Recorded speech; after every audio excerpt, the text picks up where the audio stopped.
Shannon, you've got more? Yeah, of course, you did mention Brian Clausen's great run at Daytona. And what a great run for this young man here tonight. He actually turns 19 tomorrow. Guys, this is his 6th race in this car. Of course, he took over the 40 ride when Dario Franchitti got injured at Talladega. He says being in this car week in and week out has helped him so much. Helped him get a feel for the car. Really helped him be able to communicate how this car should be set up and what he needs out of it on the track. 19 tomorrow. Boy, he might be considered an old man.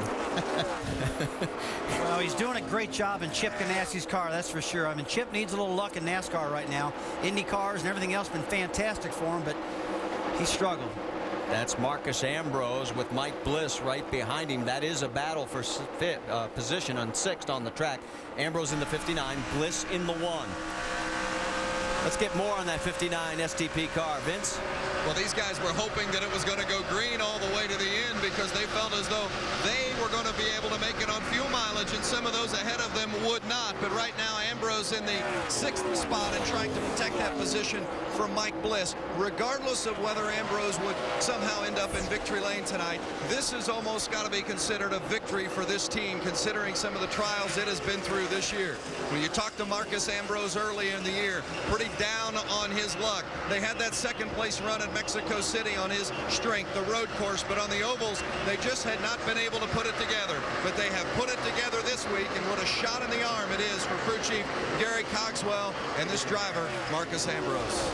Great stuff, Vince, as they continue to work that battle. And also another battle that seems to be heating up is just a little bit further back, as you've got Mike Wallace, Clint Boyer. They're duking it out for 9th on the track. There is Mike on the left side of your screen in the 7 Geico Camry, and right behind him is Clint Boyer for Richard Childress Racing. Boy, look at Mike Wallace's car. That bad pit stop earlier in the race here, Andy, has really got him so far behind. I believe it was all the way up to 3rd place, hit pit road and went all the way back to 10th or something like that. That was the money stop, we call it. And they came down pit road and they really needed a good pit stop, and they must have had a little problem, went back to about 10th spot. So they just went ahead and pitted this last caution and got fresh tires to try to get back on offense and maybe pass some of these guys back. Stephen Wallace in the 66 is the first car 1 lap down. He's hoping for a caution to get back on the lead lap, and both Ambrose and Bliss get around him. And he's been in position with that lucky dog, the 66 car has had all night long and just can't seem to get it. He's got a fast enough car. If he gets that lucky dog, I believe he can probably pick up a lot of positions, but see what happens here. While all this is going on, Joey Logano has not lost any part of his lead. He's at 1.4 seconds.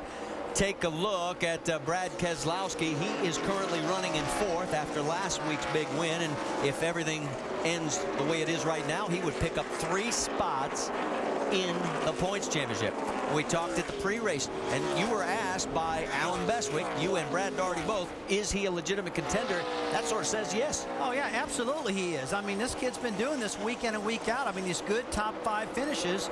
He's got a good horse he's riding right now. Dale Jr.'s gave him a good car, him and Rick Hendrick, and he's taken advantage of it and really shining. I mean, he's been smooth all throughout the night. He's been our in-race reporter, and every time we talk to him, he's real calm, telling us what the car is doing. I'm still real impressed, guys. He's calm but confident. He believes that he can win this championship, and he believes he can win races, and he's starting to prove it. Well, he talked about his first win and talked about the points championship as well. You know, it's a huge relief for the team. I felt confident in my team that we could win a race, and now that we've got that out of the way, I feel like now we can continue to run up front consistently and maybe even run for the championship. Well, he's got about a 1.5 second lead over 5th place Brian Clausen. So right now, Brad trying to reel in Scott Wimmer, who is running in 3rd, but with 16 laps to go, I'm not sure that anybody has anything for the guy who's running up front, Joey Logano. But for Brad, the big weekend last weekend, as he picked up the win, and another good, strong performance here with another top 5. That's the margin he's got to cover to get up to our race leader, young 18-year-old Joey Logano. You know, with all the hype, guys, that this young man got when he came into the series and finally turned 18 years old, did you honestly believe that he would coming out of the gate this fast, or were you sort of wondering, more hype than the goods? Man, I tell you, I've got an opinion. Andy, what's yours? Well, I was skeptical, honestly. I didn't think that a kid this young could just jump in this series, even in the best car, and go out there and win. But I'm going to tell you, he's proven me wrong. He's out there getting it done, and he hasn't really made any mistakes. Well, I watched him in the Camping World Series, and he was really dominant. I watched him over at Rockingham, North Carolina, in that ARCA race. He did a great job there. When he got in this 20 car, I know I said in the pre-race show, I know you're going to think I'm crazy, but it does make sense that he's running this good, because he's ran good in everything he's got in.